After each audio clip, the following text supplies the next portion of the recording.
सपनों की उड़ान। एक छोटे से गांव में रहने वाला रमेश एक साधारण सा लड़का था।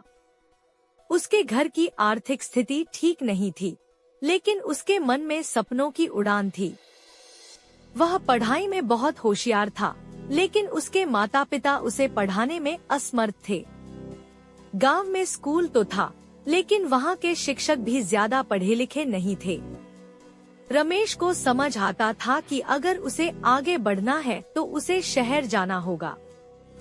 एक दिन रमेश ने अपने पिता से कहा, पिताजी, मैं शहर जाकर पढ़ाई करना चाहता हूँ। उसके पिता ने दुखी होकर कहा, बेटा, हमारे पास इतने पैसे नहीं हैं कि तुझे शहर भेज सके। रमेश ने कहा, मैं किसी तरह से काम करके अपनी पढ़ाई का खर्च निकाल लूंगा। उसके पिता ने सोचा और कहा, ठीक है बेटा, तुम जाओ, लेकिन अपने आप का ध्यान रखना। रमेश ने गांव छोड़ दिया और शहर पहुंच गया। उसने कई दिनों तक नौकरी की तलाश की, लेकिन उसे कोई काम नहीं मिला। वह बहुत निराश हो गया। एक दिन वह एक पुस्तकालय के सामने से गुजर रहा था। उसने अंदर झांककर देखा तो वहाँ बहुत सारे लोग किताबें पढ़ रहे थे।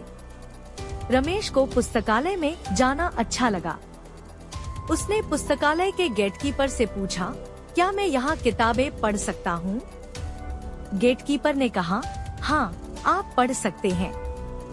रमेश बहुत खुश हुआ। उसने पुस्तकालय में जाकर दिन रात पढ़ाई की। वह पुस्तकालय में ही रहने लगा।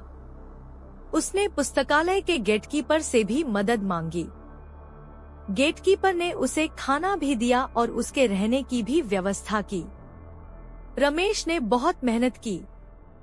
उसने कई परीक्षाएं दी और सभी में सफल रहा। उसने अपनी शिक्षा पूरी की और एक बड़ी कंपनी में नौकरी पाली। अब वह बहुत अच्छा पैसा कमा रहा था। उसने अपने माता पिता को भी शहर बुला लिया और उन्हें अच्छे से रखा। रमेश ने कभी अपने सपने नहीं छोड़े। उसने अपनी मेहनत और लगन से सफलता प्राप्त की। उसकी कहानी हमें यह संदेश देती है कि सपने देखना तो अच्छा है, लेकिन उन सपनों को पूरा करने के लिए मेहनत भी करनी पड़ती है।